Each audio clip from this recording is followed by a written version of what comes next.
was thinking about it, even our wedding.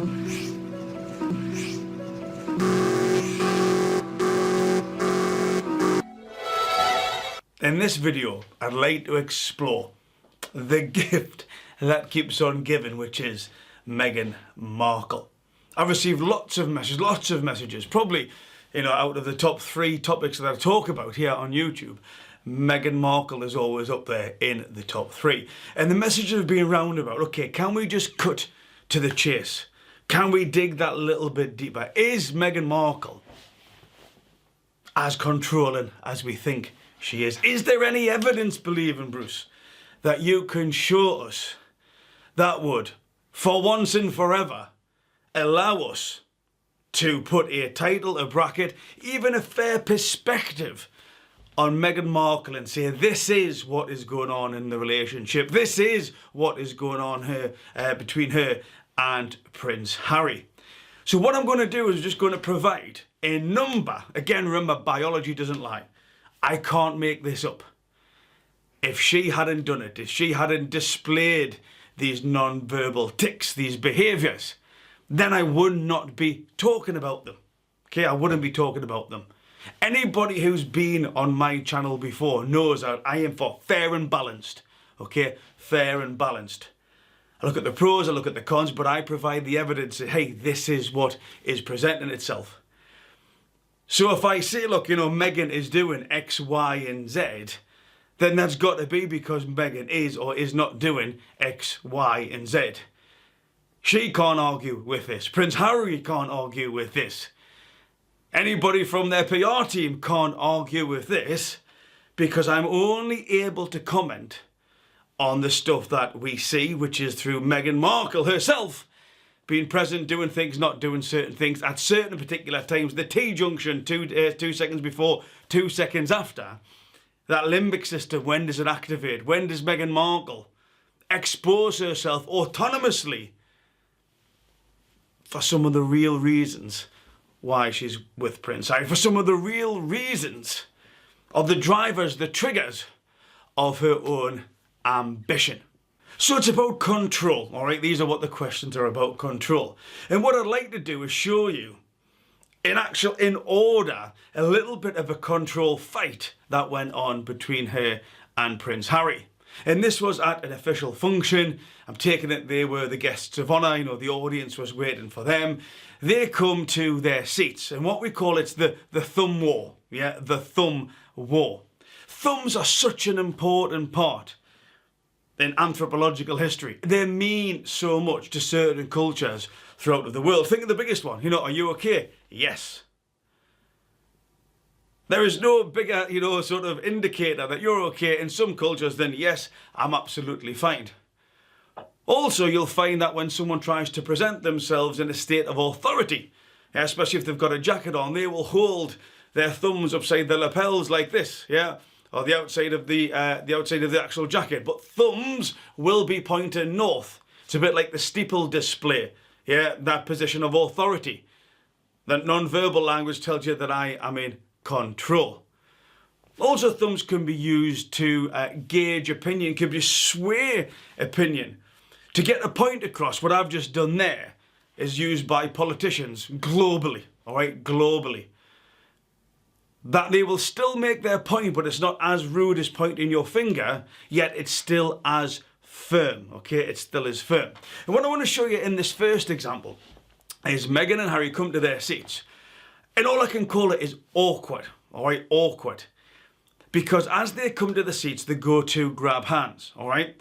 And Meghan, we know Meghan likes to dominate. I'll prove this in an example that I'm going to give later on, all right? We know that she likes to dominate.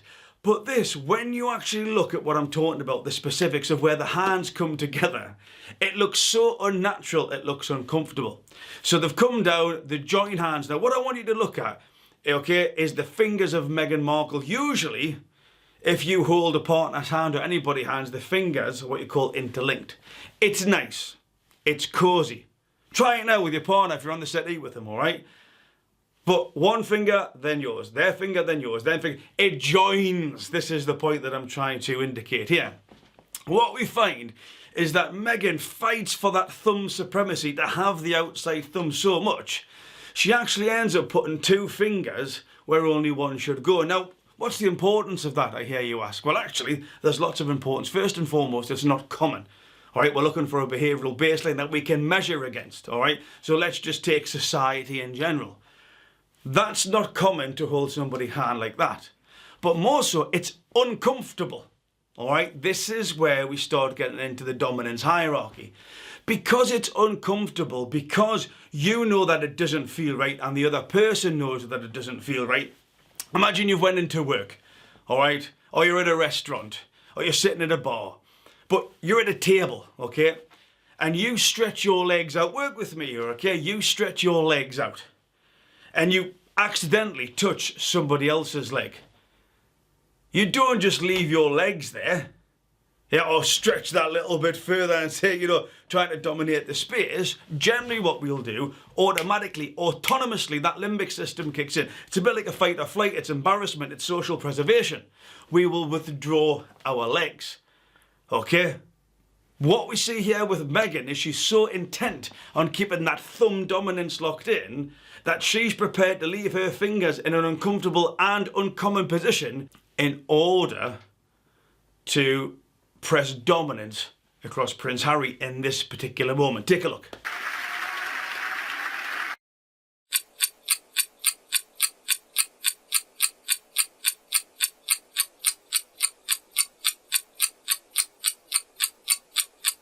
But then we see here Prince Harry fights for that dominance. You'll see the flex.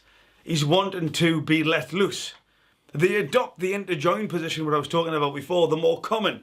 Yeah, my finger then your finger, my finger then... It's just comfortable. Yeah, it's just comfortable. But Meghan is still fighting for that outside dominance, whether she knows it or not. Conscious or subconscious. She's still driven, she's still triggered to dominate Prince Harry in this particular situation.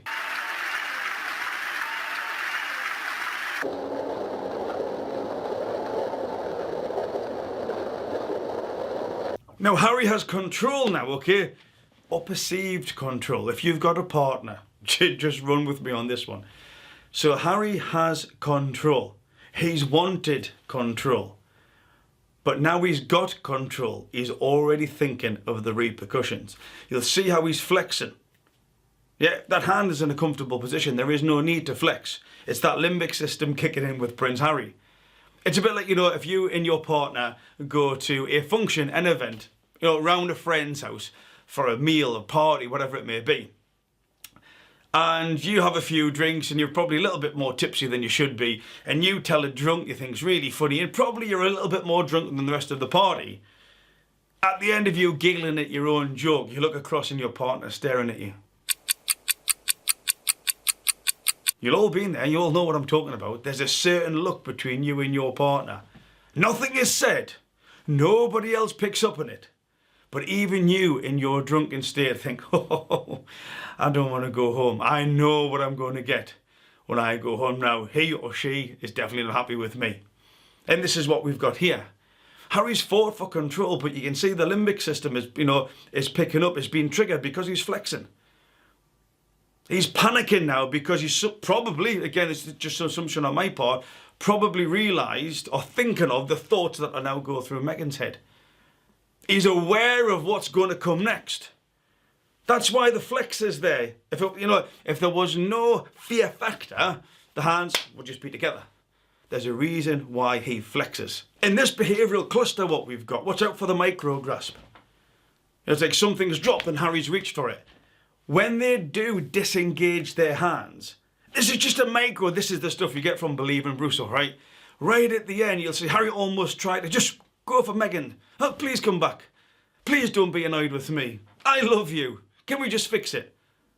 They've held hands, they've come to a position, a point where they want to let go. There should be no reason for Harry to try and grab it. But again, this is by Meghan removing her hand here. And again, Harry's thoughts play into this. But by Meghan removing her hand, Harry knows what's going on. She then takes control back, and you see it. You see it quite clearly now. I've pointed out to you that micro grasp where Harry goes for it because he feels uncomfortable knowing, or he believes, the thoughts, probably had arguments in the past, who hasn't? Yeah, about what's going to come when they get back into their private room about him trying to dominate that situation. But now here we've got a number, this is what really excites me, okay? A number of Pinocchio touches. We go to the infamous Oprah interview. And again, we appreciate that Meghan Markle and Prince Harry wanted to position themselves, to present themselves, to give off a certain image, a certain shield, if you will, about the messages that they wanted to create to send out globally. Huge platform that they're on. But there's a number of things when they're talking about the wedding and their feelings for each other. Meghan consistently, and again, I cannot make this up, touches her nose. So this particular one, they're in the chicken coop, all right? They're in the chicken coop, which is really interesting. On one of my previous videos, I mentioned this, and I'll just reiterate it again. When Meghan starts to talk about the wedding, okay, hey, we were actually married 3 days before, watch her touch her nose. She touches her nose. Okay, a sign definitely uncomfortable, potentially lying. Which one do you think? Comment below. If she definitely touches her nose, that is never a positive sign. That's one thing that we can factually agree on, okay? And then what she does, she gestures, it's like a trigger to Prince Harry. Like, Prince Harry was there if you got married, by the way, Meghan. He doesn't need any, nudge. He doesn't need any reminding. Yeah, he was probably there on your wedding day. But she does this really weird trigger where she backwards. Can you remember that day when we got married? Oh, no. Who are you? What am I doing? Who's this lady interviewing me? It doesn't sit right in the context of what's going on in that particular moment, all right? It doesn't sit right. But more so than this, what we then get, remember, it's Oprah Winfrey. It's huge. They know it's going to be global. They're going against the Queen, the royal family, everything to give their side of the story. And rather than Harry, join in the conversation and engage with his wife and yeah, we got married, etc., he chooses to engage with the chicken. 3 days before our wedding, we got married. No one knows that. No one knows that. No one knows that. A chicken! The biggest interview stage at this particular time. The world is waiting for the interview. His wife starts talking about, when they got married, she touches the nose, she does this little smile as well. But then she does this trigger gesture as if to say, come on, Harry, come with me. Join in with the narrative that, that I am offering. And what does Harry do? Well, that limbic system kicks in. Harry disengages at that particular moment and looks down to play with the chicken.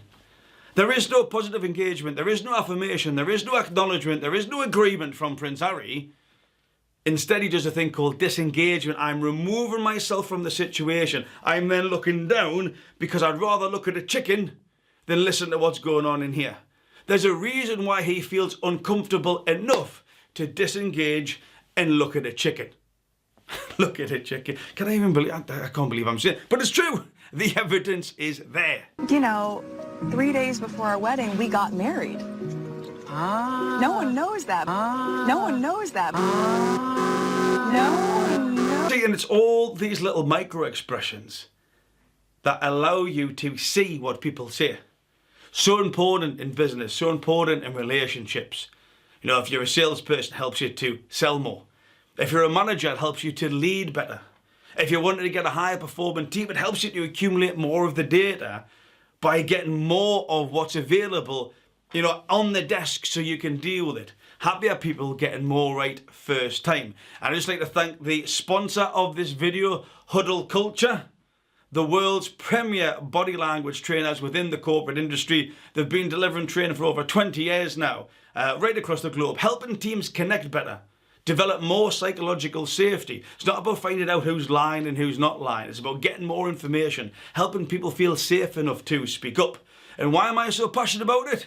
Well, I just so happen to be one of the trainers. So if you are interested in body language training, I will leave the link below to Huddle Culture. And then I'm going to flip it here. I'm just going to bring in, if you will allow me, another example where her and Oprah are now in the sort of garden, the patio area. And again, she's talking about her feelings for Harry. She's talking about the marriage. And even before she starts the sentence, boom, Here we go. Confirmed, undeniable body language examples of when Meghan is talking about her relationship, her feeling, the marriage to Harry. The Pinocchio moment is there. What is she hiding? What's really going on underneath that surface? That is causing that uncomfortable feeling when she's talking about her honest and authentic and how true her feelings are for Harry and her intentions when she got with Harry. There's something there that's not lining up. We haven't got that synchrony. We haven't got that congruence. Yeah, if anything, it's frictional. There's something there that I would love to just dig that little bit deeper. Remember, if you are enjoying this, you want to hear more about body language, please subscribe below, give me a thumbs up, and also comment. I'm interested, but it does help the algorithm as well to help push the channel across a broader audience. So yeah, if you're enjoying it, subscribe, give us a thumbs up, but also tell me what you're picking up on. Is there any other examples from Meghan Markle that you would like me to analyse as well? Again, leave the comments below because I read all the comments and I try to respond to all of them as well. Because remember, we know that Meghan Markle does not like to be questioned on her authority. We know Meghan Markle does not like to feel that she has not got that authority. There was that interview, and again, I've done a video on it, where the reporter, just matter of fact, she was just rolling, were said about Meghan Markle was present in a room, there was a few other people there, and a decision was made, or there was a narrative going on, and she calmly offered that Meghan Markle was not the only important person in that room. And this is where we saw the instant, the limbic system, she heard those words.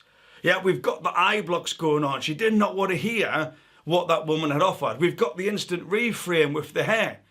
What do you mean I'm not the only important person in the room? How dare you? Do you not see me before you? And then you had the globber sensation as well. All those three things locked in told us that her inner voice, her belief system strongly disagreed, strongly disliked that the other person had highlighted, hey, you're not the only important person in the room. So we know there is a detrimental impact on either Meghan's inner voice, the ego, her baseline requirements, her needs and desires. It could be variable. But it doesn't sit well with her when she believes she is either not or not acknowledged to be important, to be dominant. So we know that exists. And the last example I'm going to give you here, all right, about controlling mechanisms, is when you look at a couple, think about yourself, think about other couples that you've seen. Do they look comfortable in each other's company, or do they not? Are they mirroring each other's body language, or are they not? And again, you'll understand mirroring when, somebody crosses the arm, you cross the arm, somebody leans back, you lean back. And there is some subtle mirroring going on here. But what's really interesting, when you look at it, and when I'm going to show you, you're going to understand this, is the disparity in how Prince Harry is behaving compared to how Meghan Markle is behaving. Now, what I do want to draw attention to is a thing called context as well. So you know what I talked about, the thumbs, the hands, the dominance. Yeah, you'll see that Harry's hand is on top of Meghan Markle's here. That is what we would call for sure. It's a show and tell. Something's happened previously, they've got comfortable. That's why they're in that position. But again, Meghan Markle starts to talk about her ambitions, her honesty, her loyalty to Harry, to try to make him the best he is, and all these other nice things that sound absolutely brilliant. She starts to talk about where she thinks, that the royal family could potentially improve. But the main context of the conversation is her and Harry, how strong they are, how together they are, they want to live the rest of their lives with each other, and how it's all going to play out in a fairy tale. And, she even mentions the word that we are equal. It's very much a partnership. And she says the word partnership quite a lot of times in that Oprah interview. But watch as Meghan speaks, okay? Watch what Harry does. Not one, not two, not three. A number of fight or flight reactions. So the first thing that Harry does, as Meghan's speaking, so this is not Harry speaking, by the way. Meghan's voice is coming into his ears. Yeah, his limbic system is picking it up. The fight or flight system is kicking in. The first thing he does is lick his lips. Instantly lick his lips when Meghan starts talking. Fight or flight reaction. Yeah? Fight or flight reaction. You'll see his hand move, fight or flight reaction. You'll see his legs move. That is the limbic system producing adrenaline. Yeah, there's that shift automatically. You'll see then his hand rub his leg and self-soothe. This is a fight or flight reaction. And then when the camera pans round, you will see Harry pulling his legs in towards himself. Bit like this. When we are comfortable, when we are confident, we tend to splay out. Legs splayed out, arms splayed out, you're comfortable. You'll see Harry has his legs crossed, and not only that, the biggest thing is he pulls his legs into him. You've got the lick of the lips, you've got the hand gesture, you've got the thigh move, you've got the thigh rub, and then you've got the legs being pulled in. What Meghan is saying is not landing correctly with Harry, but rather than Harry say something and say, hey Meghan, I actually disagree with this, because of the potential control that we're talking about here, his body tells us, screams at us. Without Harry ever saying a single word, his body screams at us all we need to know. So for me, does Meghan Markle control Prince Harry? Absolutely. Through emotional triggers, through body language, nudges, but also through habitual behaviours of probably holding emotion back and then thrusting emotion, that up and down type thing. Harry has learned, he's been conditioned, as we all have been in any type of relationship. Yeah, but we're specifically talking about Meghan Markle and Prince Harry here. Yeah, that Meghan definitely does pull the strings. And that's and there's an abundance more of examples. I've tried to keep this video short and concise, just with some of the ones I thought we could talk about factually, fairly, balanced, to say, look, this is what was going on in that particular moment. So, I hope you've enjoyed the video. Again, please subscribe, give us a thumbs up, leave your comments below. And also, I'm doing a giveaway. What we have got is one of these cubes, okay? There's thousands of these cubes all over the world, all right? And it's what we call the coaching cube. There is a number of behaviours on this coaching cube that can help you become a better you. A reminder, a nudge, to help you control that inner voice, to help you feel less stressed, to help you feel more happy, to be more calm, more balanced, get more right first time, but to be a better version of you. If you would like one of these cubes, go to my Instagram page at @BelieveInBruce. Connect with me, follow me, drop me a message, and I will send out, won't be me, it'll be one of my team, will send you one of these cubes. But more important than any of this, believe in Bruce. Please remember to be kind to yourselves and each other.